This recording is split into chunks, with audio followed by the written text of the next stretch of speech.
लोकनायक जयप्रकाश नारायण की जयंती पर गृह मंत्री अमित शाह व मुख्यमंत्री योगी आदित्यनाथ जयप्रकाश नारायण पैतृक गांव लाला केटोला सिताब दियारा पहुंचे और जयप्रकाश नारायण जी की प्रतिमा का अनावरण किया।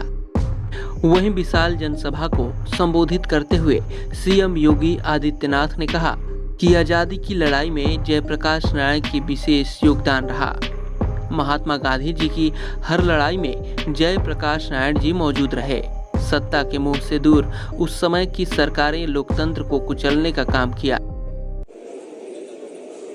आज लोकनायक जयप्रकाश जी की पावन जयंती है।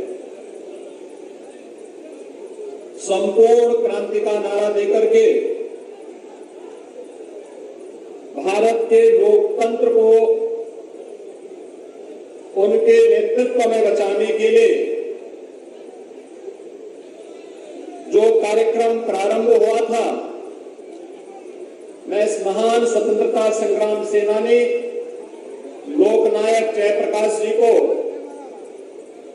उनकी पावन जयंती के अवसर पर कोटि-कोटि नमन करते हुए विनम्र श्रद्धांजलि अर्पित करता हूं।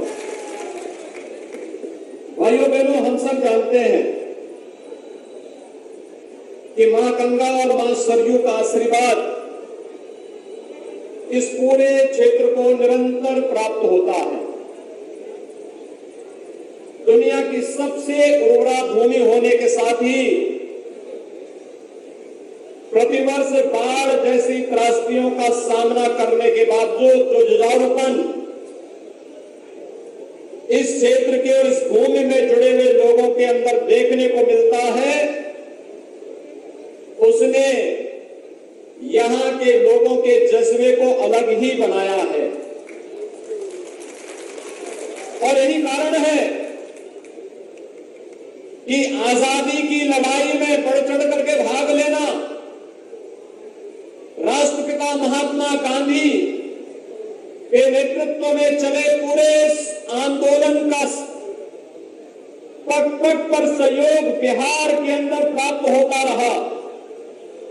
लेकिन स्वतंत्र भारत में भारत की व्यवस्था का संचालन कैसे होना चाहिए, गांव के लिए, गरीब के लिए, किसान के लिए, नौजवान के लिए, महिलाओं के लिए क्या कुछ योजनाएं बननी चाहिए।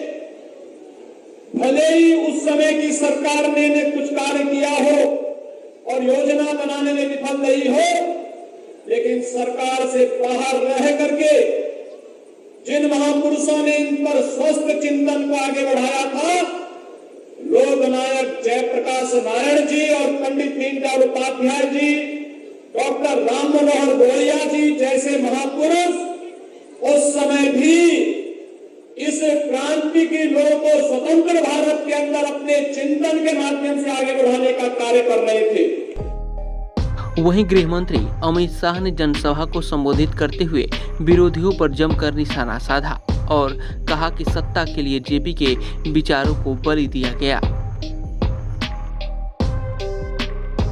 स्थान पर यही भूमि पर जयप्रकाश जी जन्मे थे।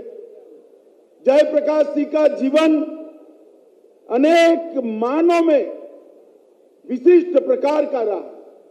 आजादी के लिए क्रांति के रास्ते पर भी लड़े, आजादी के लिए गांधी के बताए मार्ग पर भी लड़े। आजादी के बाद जब सत्ता लेने का समय आया, एक सन्यासी की भांति विनोबा भावे के साथ सर्वोदय की गतिविधि के अंदर वो जुड़ गए। बिहार में आंदोलन किया और बिहार के अंदर जो आंदोलन हुआ वो गांधी मैदान की रैली देखकर इंदिरा गांधी के पसीने छूट गए। मित्रों, देश के प्रधानमंत्री को जब जजमेंट आया तब मजबूर होना पड़ा, देश के अंदर इमरजेंसी डाली और जेपी को भी जेल में डाल दिया।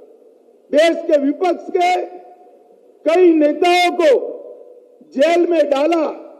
उनको था जेल में डालने से जेपी, मोरारजी भाई, आडवाणी जी, अटल जी सबके हौसले पस्त होंगे, मगर 1942 के भारत छोड़ो आंदोलन में हजारीबाग की जेल जिसको न रोक सकी, वो जयप्रकाश को इंदिरा जी की यातना न रोक पाई।